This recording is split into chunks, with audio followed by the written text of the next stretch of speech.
ಮೈಸೂರಿನ ಚಾಮುಂಡೇಶ್ವರಿ ದೇವಾಲಯವು ಕರ್ನಾಟಕದ ಅತ್ಯಂತ ಪ್ರಸಿದ್ಧ ಮತ್ತು ಐತಿಹಾಸಿಕ ದೇವಾಲಯಗಳಲ್ಲಿ ಒಂದಾಗಿದೆ. ಈ ದೇವಿಯ ಇತಿಹಾಸವು ಪುರಾತನ ಕಾಲದಿಂದಲೂ ಮಹತ್ವವನ್ನು ಪಡೆದಿದೆ. ಮೂಲ ಮತ್ತು ಪುರಾಣ. ಮಹಿಷಾಸುರ ಮರ್ದಿನಿ. ಪುರಾಣಗಳ ಪ್ರಕಾರ ದುರ್ಗಾದೇವಿಯು ಮಹಿಷಾಸುರ ಎಂಬ ರಾಕ್ಷಸ ರಾಜನನ್ನು ಈ ಬೆಟ್ಟದ ತುದಿಯಲ್ಲಿ ಸಂಹರಿಸಿದಳು. ಮಹಿಷಾಸುರನ ವಧೆಯ ನಂತರ ಈ ಸ್ಥಳಕ್ಕೆ ಮಹಿಷೂರು, ಮಹಿಷನ ಸ್ಥಳ ಎಂದು ಹೆಸರಾಯಿತು. ನಂತರ ಬ್ರಿಟಿಷರ ಆಡಳಿತದಲ್ಲಿ ಮೈಸೂರು ಎಂದು ಬದಲಾಯಿತು. ಈ ಕಾರಣದಿಂದಾಗಿ ದುರ್ಗಾದೇವಿಯ ಈ ರೂಪವನ್ನು ಮಹಿಷಾಸುರ ಮರ್ದಿನಿ ಎಂದು ಕರೆಯುತ್ತಾರೆ. ಚಂಡಿ ಮತ್ತು ಮುಂಡರ ಸಂಹಾರ. ಚಾಮುಂಡೇಶ್ವರಿ ದೇವಿಯು ದುರ್ಗಾದೇವಿಯ ಉಗ್ರರೂಪ. ಚಂಡ ಮತ್ತು ಮುಂಡ ಎಂಬ ರಾಕ್ಷಸರನ್ನು ಸಂಹರಿಸಿದ್ದರಿಂದ ಈ ದೇವಿಗೆ ಚಾಮುಂಡೇಶ್ವರಿ ಎಂಬ ಹೆಸರು ಬಂದಿದೆ ಎಂದು ಹೇಳಲಾಗುತ್ತದೆ. ಶಕ್ತಿಪೀಠ.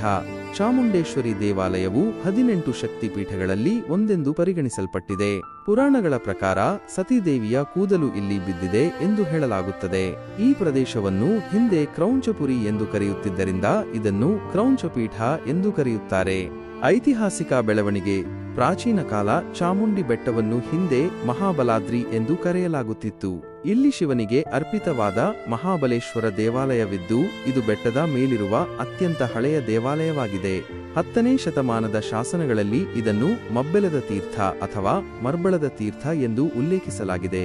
ಹೊಯ್ಸಳರ ಕಾಲ 12ನೇ ಶತಮಾನ. ಮೂಲ ಚಾಮುಂಡೇಶ್ವರಿ ದೇವಾಲಯವನ್ನು 12ನೇ ಶತಮಾನದಲ್ಲಿ ಹೊಯ್ಸಳ ರಾಜವಂಶದ ಆಡಳಿತಗಾರರು ನಿರ್ಮಿಸಿದ್ದಾರೆ ಎಂದು ಹೇಳಲಾಗುತ್ತದೆ.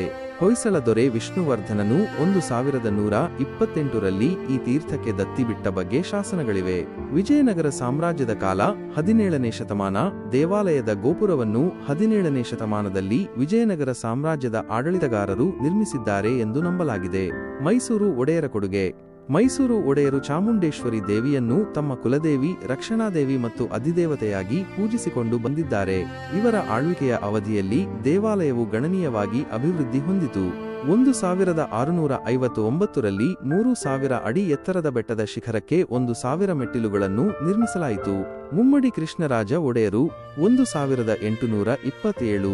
ಇವರು ದೇವಾಲಯವನ್ನು ನವೀಕರಿಸಿದರು ಮತ್ತು ಪ್ರಸ್ತುತ ಸುಂದರವಾದ ಪ್ರವೇಶ ಗೋಪುರವನ್ನು ನಿರ್ಮಿಸಿದರು. ಇವರು ದೇವಾಲಯಕ್ಕೆ ಸಿಂಹವಾಹನ ಮತ್ತು ಇತರ ಅಮೂಲ್ಯ ಆಭರಣಗಳನ್ನು ಅರ್ಪಿಸಿದರು.